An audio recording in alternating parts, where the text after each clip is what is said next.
मुस्तफा कमाल साहब ने भी यही कहा कि अल्ताफ इस कत्ल में मुलव्वस है, कि अहकामात उन्होंने दिए थे। वो इतनी हिम्मत नहीं करते जितनी मुस्तफा कमाल साहब ने हिम्मत की है। मैं उनकी हिम्मत पर, उनके हौसले पर उनको दाद भी दूंगा और उनका शुक्रिया अदा करूंगा बीइंग अ पाकिस्तानी। आपके भाई का मर्डर हुआ जी, वो भी उज़ैर बलोच पे इल्जाम आता है? नहीं सर, MQM पे, नबील गबोल पे।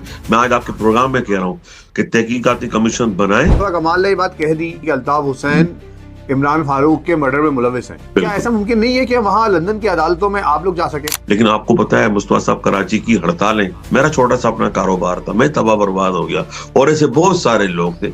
और आज पाकिस्तान के ताजिर जो कराची में बिजनेस करते हैं, अब भी मजबूरन कि जब भी कोई MQM तहरीक चलाती है, आज की भी MQM, तो फौरन लियारी के लोगों पर इल्जाम लगा देते हैं। आपका जो वायलेंस खतरनाक था वो महाजर इलाकों तक था, लेकिन जब अमन कमेटी बनी तो अमन कमेटी ने लियारी को भी नो गो एरिया बना दिया। जब मैंने इलेक्शन लड़ा तो मैं इस नतीजे पर पहुंचा कि कराची तो हमसे हाथों से निकलता जा रहा है। इस तरह होता है ना, रेत का हाथ से निकलना। तो कुछ रेत के जर्रे बचे थे जिसको हमने बचा लिया, और हमारे साथ उसमें ताउन जो था वो रहमान बलोच का था। और जीनापुर कह लें या बांग्लादेश 2 कह लें या जो ये नाम रख लेते, वो झगड़े इस हिंदा में नहीं पहुंचे थे कि बोरीबंद लाशें या सर काट के फुटबॉल खेले जाएं, जिस तरह लियारी में हुआ है, जैसा कराची में हुआ।